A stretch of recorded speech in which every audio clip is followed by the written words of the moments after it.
So, a million times, eh? Or does it just feel like a million times?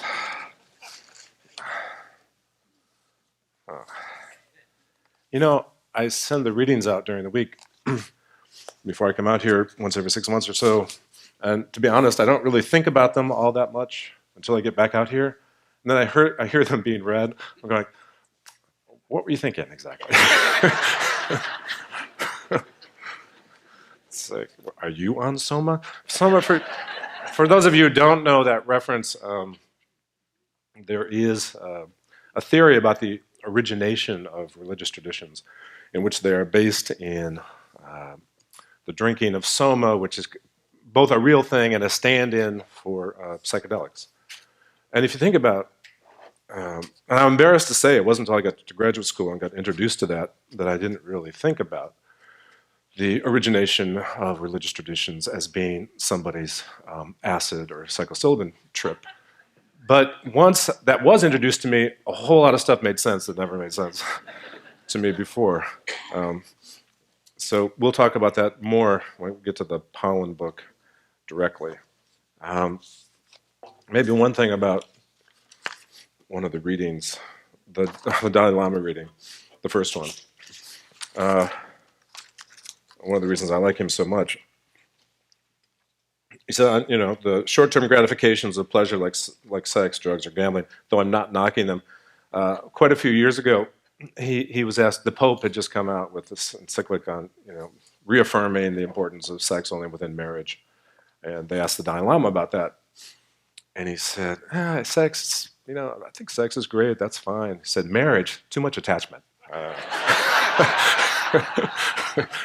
Could be a problem."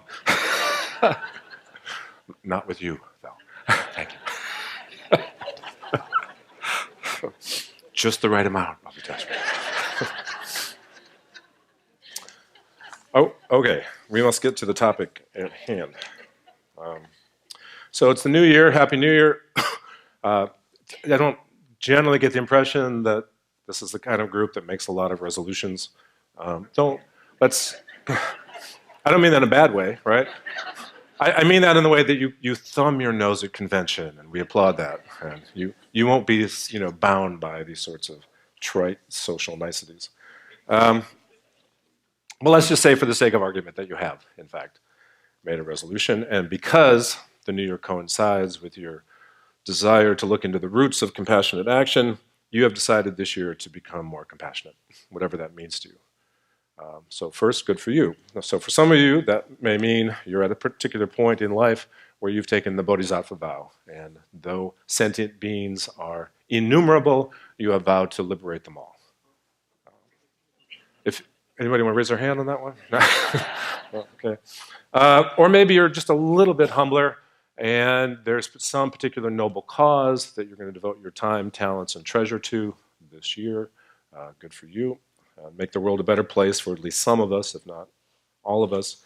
And maybe for some of you, it just means that you're removing the bear traps off your lawn that you've set for the school children who otherwise trespass on your lawn. You know, and you just, you know, this is your move towards something a little bit more compassionate. Good for you as well. Here's one of the important things about compassion, it seems to me, how we end up defining it, and that is you got to be careful of some grandiosity, right? In compassionate action. It's a wonderful aspiration. But it needs resources, traits, qualities, mindsets, intentions, etc., that are not always easy to achieve.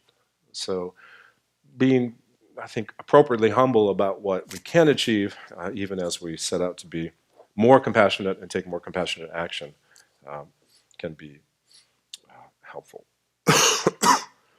All right, so let's say that you have, in fact, made some vow to be more compassionate, whatever that means for you.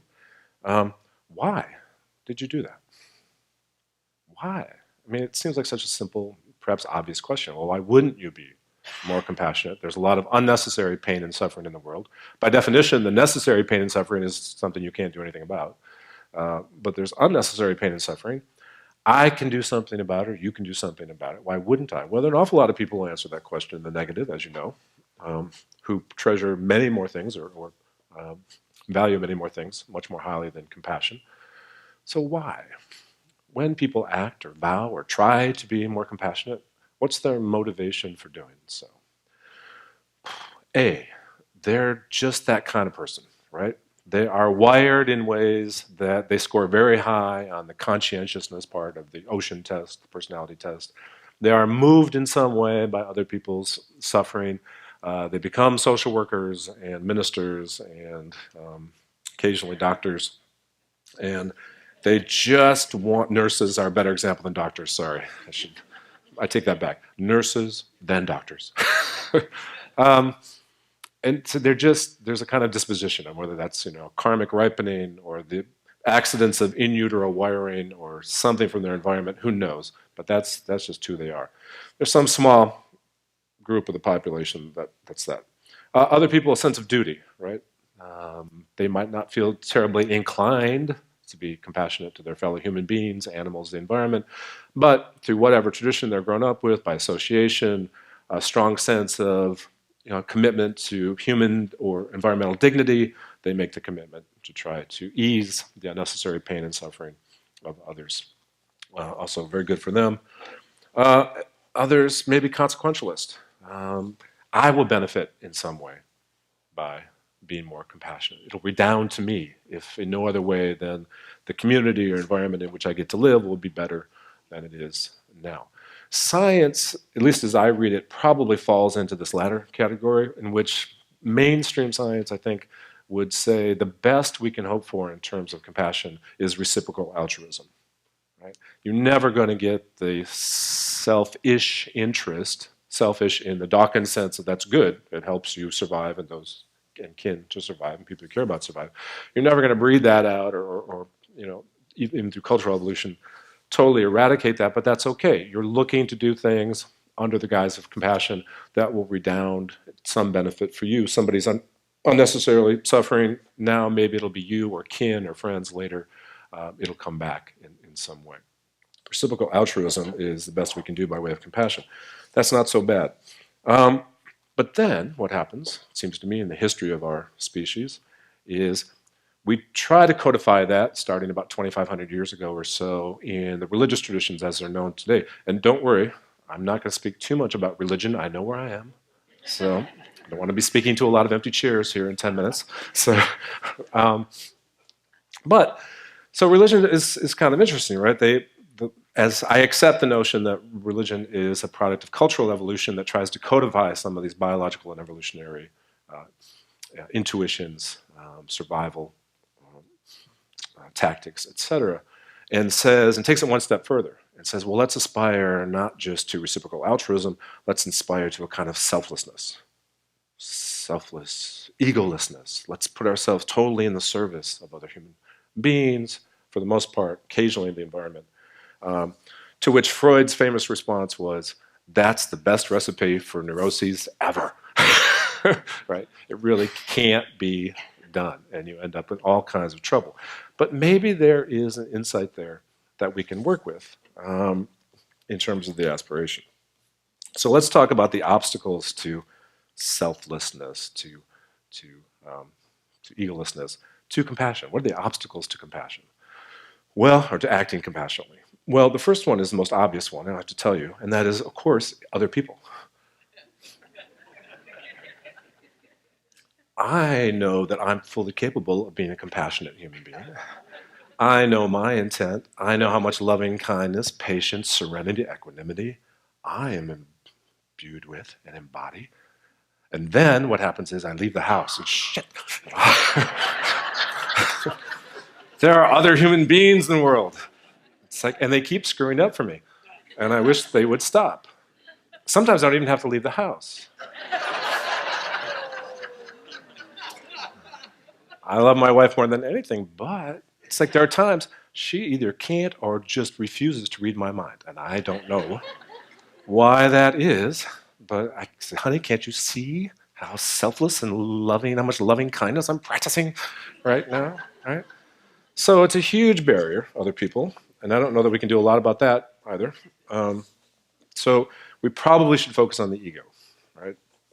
And this is where Pollan's book, the rest of this talk essentially becomes a book review of Michael Pollan's book, How to Change Your Mind, which I read finally, 6 months ago, and went right out and bought 4 other copies for people that I thought should read it.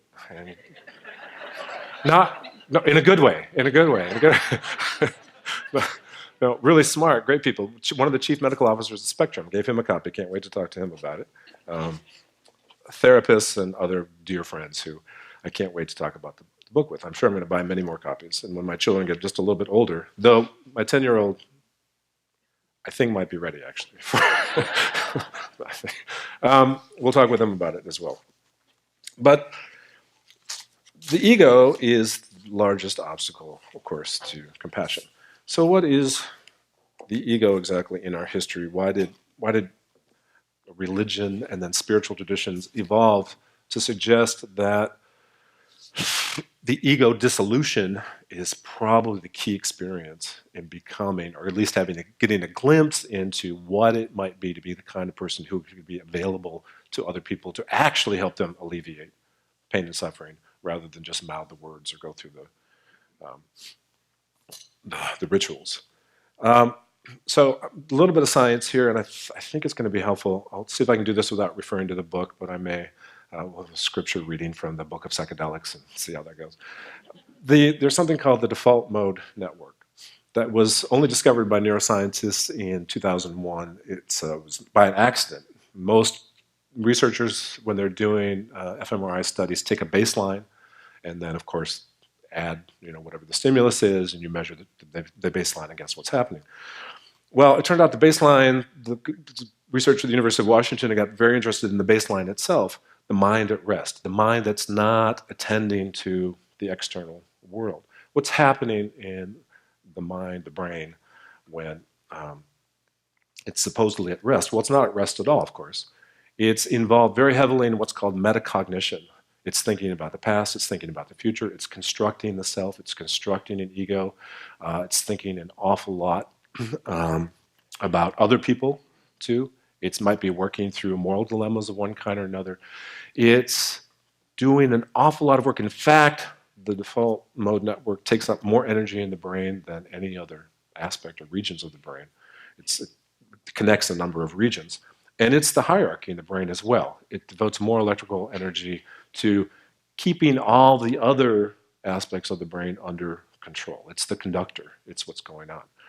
Now, on one hand, this is a marvel of biological evolution, right? That we could evolve a brain over these millions of years that is as complex a system as there is in all of nature, and that on the top of that would be an aspect, this default mode network, that at rest keeps everything organized, keeps everything together, allows there to be an ego. And there has to be a healthy ego, right? Even the Buddhists say, in the conventional sense, of course there needs to be an ego. There needs to be a person of some sort that moves through the world, that has a history, that has certain traits, qualities, that can be self-reflective, etc. All right? On that hand, it's really a marvelous thing. It can be introspective, it can create, it can do terrific things. What's the trade-off, though, for having that particular ego? Or an ego that's like this? Well, the downside, the dark side, if you will, is one that becomes very much self-involved, narcissistic, to the point of illness of one kind or another. All the various DMV classifications for what can go wrong with a self when there's too much rumination, too much attention to the self. One of the other things the ego does, of course, is it gets us through the day. It tells us what we want, how to get it, no matter how manipulative that might be. It wants to keep us intact and keep our sense of what's special or unique about us. And it works very hard to do that. It takes a lot of energy and hurts, or certainly oftentimes doesn't help other people along the way as it's doing that. All right?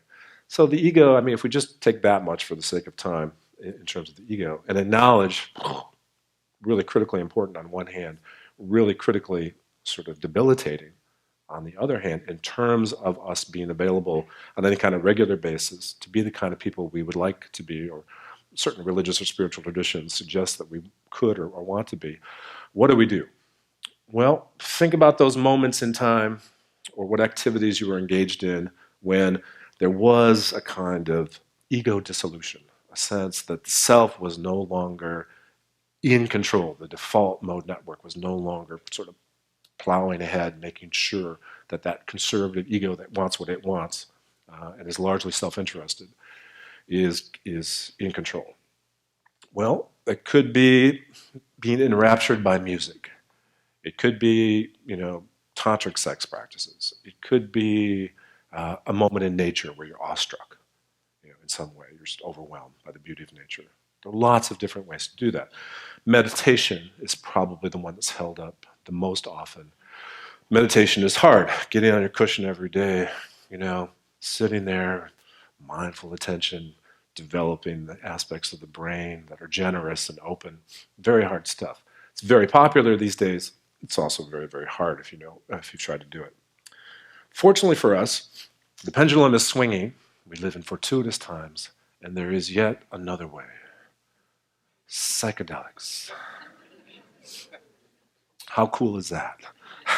Those of you old enough to remember parts of the 50s and 60s, before it really went off the rails and everything became illegal, might remember that this was serious research being done by serious people at some of the best universities in the country, even to the point where it cover stories on Time magazine, Life magazine, which some of you may or may not remember. And in fact, the magic mushroom, right, psilocybin, that was not a counterculture term, that's post Timothy Leary or something. That was coined by a copy editor at Life magazine to talk about, look, this could be the wave of the future. This could be how we treat things like addiction, depression, anxiety disorders. The results were really very, very promising. Right? LSD, psilocybin, and a couple of other compounds, and most of them serotonin uptake inhibitors that were, it looked like that this was the way mental health was going to go. Now, in the book, in Pollan's book, How to Change Your Mind, he spends some time on the history and talks about why it did go off the rails, and tries not to lay all the blame at Timothy Leary's feet at Harvard. But there was a course at Harvard, a graduate course in the early 1960s. He copies the course catalog from the course catalog in the book. In this course, we're going to examine consciousness and the mind and the brain through this way and that way. Oh, and by dropping acid. Now, my students think, we're so much more progressive now than you guys were, and we've come so far. It's like, no, they were dropping acid in class as part of their assignment in the 1960s, so just shut up. What happened politically was, one of the things that happened was, Andrew Weil, the famous, wellness doctor with the big beard. Some of you may know the story. He was an undergraduate at Harvard during that time. The class, it was Richard Alpert, who became Ram Dass, and Leary, who were running the class, and they only wanted graduate students in the class. Weil was an undergraduate, wanted to be part of it. They shut him out of it, and he went and basically told. And the Harvard Crimson ended up doing a story. It was either the Crimson or the Gazette. Did a story on it, and it caught the attention of authorities, and the whole thing sort of started going in a domino effect, and then people started telling all these bad stories. LSD and psilocybin, as Pollan talks about in the book, are non-toxic unless you're already prone to psychosis, and have largely beneficial effects for mental health. In fact, to the point where this guy Griffiths, who's a pretty sober scientist in his 70s now, has been studying this for a long time, at Johns Hopkins, said, there's nothing else I've done in my whole entire scientific life in which 70% of the subjects I've tested have come back and said, this was the most meaningful experience of my life and has beneficial longitudinal results. Right? So, should we drop? Go back to dropping out and psilocybin. I will say the same thing whenever this comes up in class, that I'm not here to suggest that you should immediately start engaging in the procurement and administration of drugs that are currently illegal. However,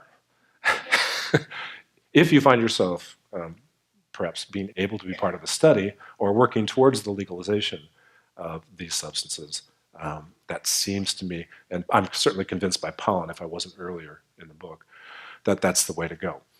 What is it about this egolessness or ego dissolution experience that's so powerful for people? Well, if you know a little bit about these studies, so NYU, Johns Hopkins, UCLA, and the Imperial College of London probably are at the forefront of this. You can right now write grants. I haven't done this. You can, appealing to the FDA to gain access to these drugs and administer them to subjects. And so it's been going on again for quite some time. One of the things that caught my attention is that in the descriptions of the experiences, whether it was LSD or psilocybin, um, of what they call normal healthies, people who are not prone to psychosis, but are either terminally ill or suffering from anxiety disorders or addictions or something of that one kind or another, that the results and the ways in which people speak about their experiences are so remarkably similar. So there, I quoted that piece from Pollan, and he's so concerned throughout the book to stay away from platitudes. He says, I'm just, I don't want to engage in platitudes.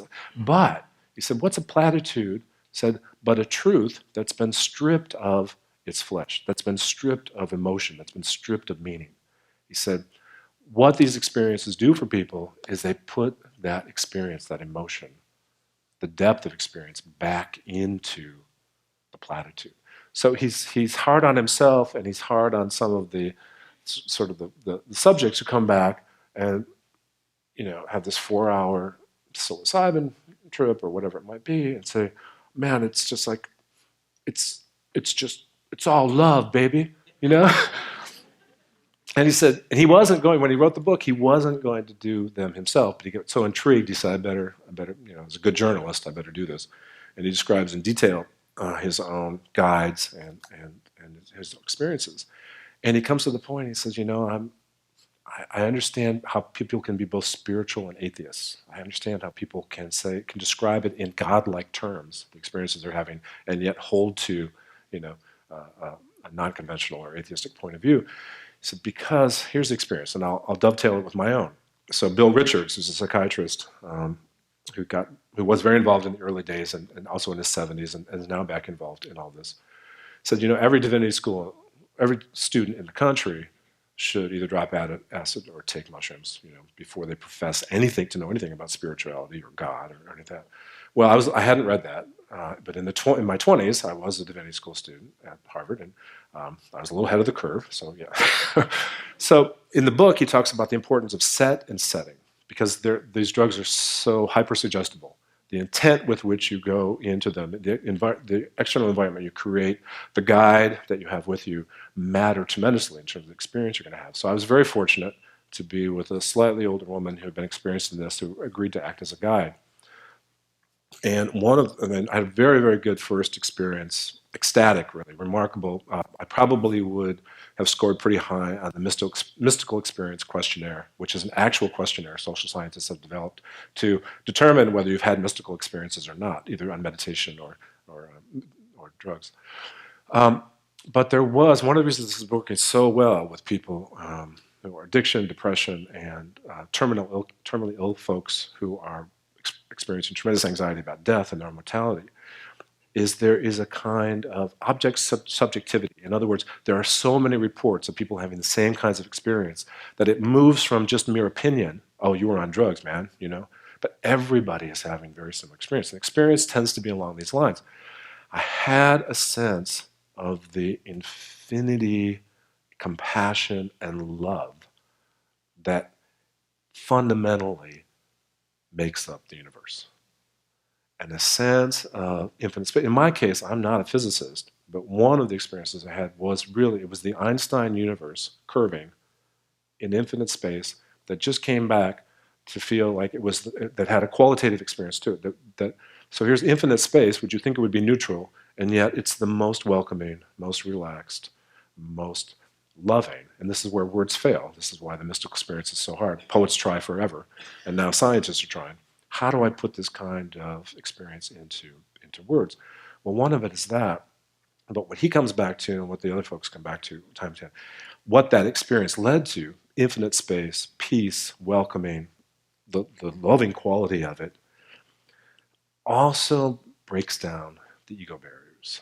Right? It allows one So people come back time and time again to say, I didn't know where I ended and the universe began. I didn't know where I ended and others began. I couldn't distinguish anymore, and it wasn't scary, or it was scary at first. But what's so important about the guide is the guide said, well, just go through it, go through those experiences. If you go through them, stick with them. The Tibetans say the same thing with meditation. What happens is that not only is ego dissolution, in fact, an enlightening experience, it's prerequisite to being able to act compassionately. To know, to deeply know, beyond a platitude, that the ego without boundaries, or the ego can dissolve, and that we will survive that. And that'll make us more present, less anxious, and more loving human beings, is one of the great, great promises of this work. And again, without suggesting that you do anything illegal, at the very least, I recommend the book to you. So, thank you.